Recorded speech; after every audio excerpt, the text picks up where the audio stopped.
Hello everyone, my name is Silver Willowwing, and today I'm going to answer the question that I've been asked most on YouTube and across all my social medias, which is, what is my favorite dragon? People ask me this in the comment section during live streams and I've answered it many times, but people still seem to ask.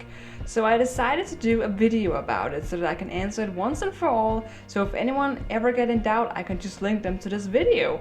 So today I have made a top 10 of my absolute favorite dragons in the How to Train Your Dragon universe.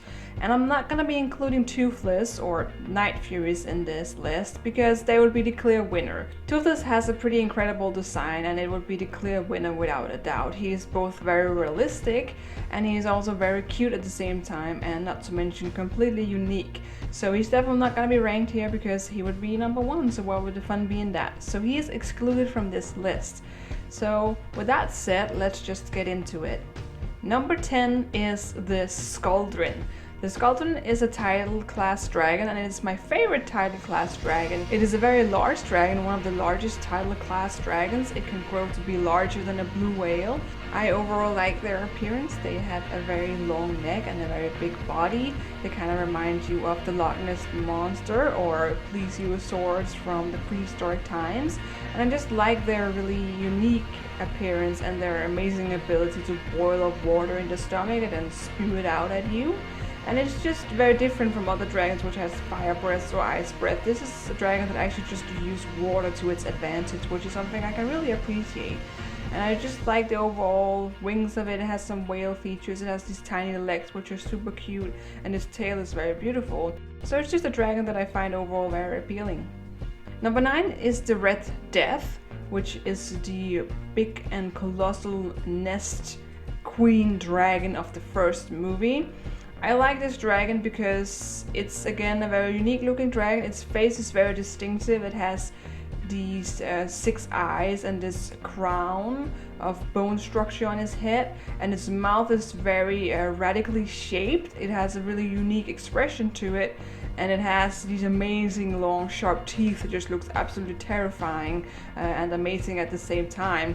It is also one of the largest dragons that can actually fly and that we see fly in the movies, which is a really impressive sight because this dragon is humongous. I overall like it because it's quite terrifying and is also really beautiful at the same time. I think this dragon has it all, and I really like the overall construction of it, and it's very rough looking and it just really goes very well with being this big bad queen that's just in charge of everything. So I really like the design of the Red Death. I think it's a very good one. Number 8 is the Skrill. I am quite familiar with a lot of you guys loving the Skrill. It is a fan favorite dragon, so you might be wondering why it's kind of low on the list. Well, I like the Skrill. I think the Skrill has an overall really amazing design.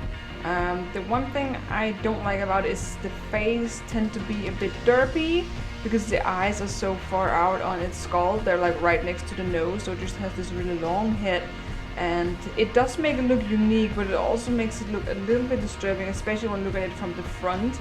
It can make a dragon look kind of not that intelligent, even though the Skrills are amongst the most intelligent dragons. There's just an overall composition of this dragon that doesn't settle too well with me. I like the dragon, but it's not my absolute favorite. It did make it to the list because I think it's very cool, but it's not gonna make it higher than spot 8. Number 7 is the Stormcutter. The Stormcutter is also a very unique dragon because it has 4 wings, a very unique face that almost looks like it has a beak. It has very owl-like features, and I love birds and especially owls, so that's right up my alley.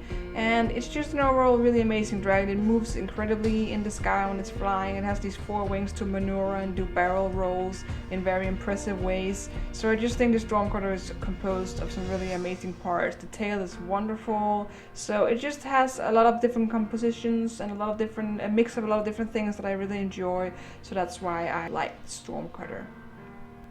Number 6 is the Deathgripper. The Deathgripper is one of the new dragons from How to Train Your Dragon: The Hidden World. I was not a fan of this dragon in the beginning. I really did not like this one. I didn't like the pincers. I didn't like the stinger on his tail. I thought it looked like a scorpion lobster. And I still kind of have to settle in on the different things, like the pincers on the front limbs are not really my strong suit, but I live with them because I can see their uses, because the dragon is called a Deathgripper, so it will grip onto you with those things. The stinger is, I'm kind of okay with it because the dragon has such a potent venom inside of that stinger that it makes sense for it to have it. But what really sold it for me was the wide wings on this dragon. The coloration looks amazing, and its face is really interesting because it's a dragon that's supposed to be really terrifying, but at most times it actually has a very cute expression on its face, a very unaware expression that is just, you know, like a little kid inside. And I really enjoy that about this dragon, that it has so many different features on it. It makes it kind of uncanny, and that can be both overwhelming but also quite appealing. And in this case, I think it's quite appealing. The more I get to know this dragon, the more I look at it, the more I like it. So I think the Deathgripper is a very interesting and unique design that I have grown to really love.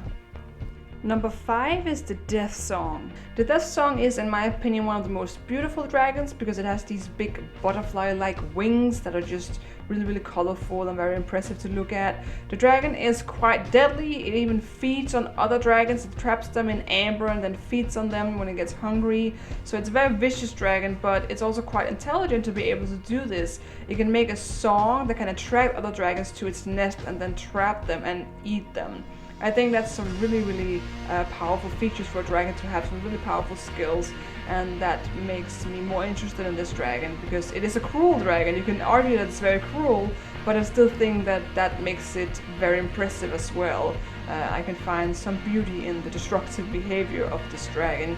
And the look of it is just impressive. Like I mentioned, the wings, the tail is also really stunning, and of course its head with these huge horns and these kind of frills on the side of its face. I just really enjoy this dragon because it is a very beautiful design and it is very unique. Number 4, the Razorwhip. When I first saw the Razorwhip, it was first featured in the Netflix series Race to the Edge. I was very baffled because I thought it looked completely strange. It looked like an armored horse creature. I couldn't even make sense that it was actually a dragon. But the more I learned about it, the more I looked at it, the overall body of it, I really fell in love with this dragon because this dragon is armored from the snout to the tail in these thick plates of silvery scales, and I think it's absolutely stunning and so practical in use because the Razorwhip is really protected from any attack. If all dragons are fireproof, this dragon is super fireproof with that thick armor on it. And it is called a Razorwhip for a reason. It has a really sharp tail that it can use for, well, whipping its opponents and anything that threatens it, which is super cool. So the Razorwhip is definitely one of my favorites. It has grown to be one of the dragons that I love the most. Number 3 is the Rumblehorn. We got Skullcrusher on number 3. I really enjoy this dragon. A lot of people find it kind of creepy because it looks a little bit like a beetle because of the heavy armor plates on it. I don't know what it is about the Rumblehorn, but I just love it. Even just the name is so adorable. The Rumblehorn. Just listen to that. It's supposed to be quite terrifying possibly because it makes a rumble when it's running towards you with its big horns. But I just find it super adorable. And I like the look of this dragon because, again, it is super terrifying. If you just take a look at it, it can look very menacing. It's a big and very bulky dragon, but then if you get to know it, it's just really like a cute, obedient, proud little creature. Skullcrusher is a very amazing example of this, which is a very loyal and just adorable dragon. So I just think it's an overall cute and amazing and badass dragon that I very much enjoy. Number 2, the Scuttleclaw. The Scuttleclaw is very close to the Deadly Nada, but to me the Scuttleclaw is that much more cute and that much more cuddly because it doesn't have these huge spikes. It has these kind of flaps on the top of its head and down its spine instead, which looks very cute. And the Scuttleclaw is also kind of a mystery because I don't believe any of us has seen an adult Scuttleclaw. We've only seen the babies, and the babies are very big, they're very large, so it tells that the adult Scuttleclaw would possibly be a very large dragon, a very vast creature. And that's something interesting. Mystery always adds a little bit more depth to these dragons and makes them that much more interesting. So the Scuttleclaw is super cute. It has big eyes. It has very smooth scales. It jumps around. It's very cute. And I just overall like this simple chicken-like posture, if you can say that, with the long legs like the Detonata, and then these kind of smaller wings. The wings are not the biggest on the Scuttleclaw, but I can kind of forgive it because it is flapping them quite rapidly when it's flying. And again, they are babies, so it could be that the wings will grow a lot larger when they grow up. So the Scuttleclaw is one of my absolute favorite ones. I also love the name of it. Scuttleclaw is so cute. So it's just been one of my favorites from the first time I saw them in the second movie. And now we have number one. Number one for me is the Snifflehunch.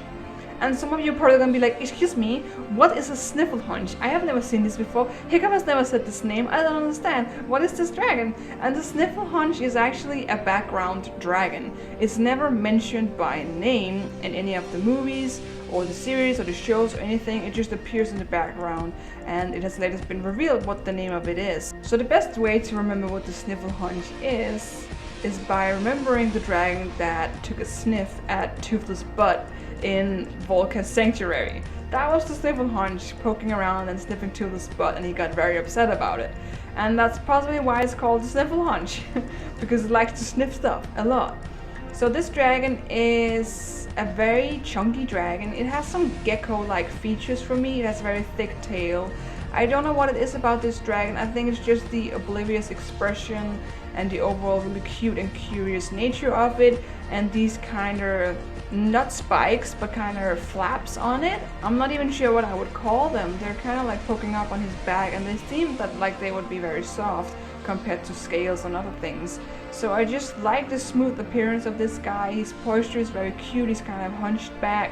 The shape of his face is very cute and very long. He has this really long face, and it's kind of like wobbly and angled, and I think that's really interesting about the Snifflehunch.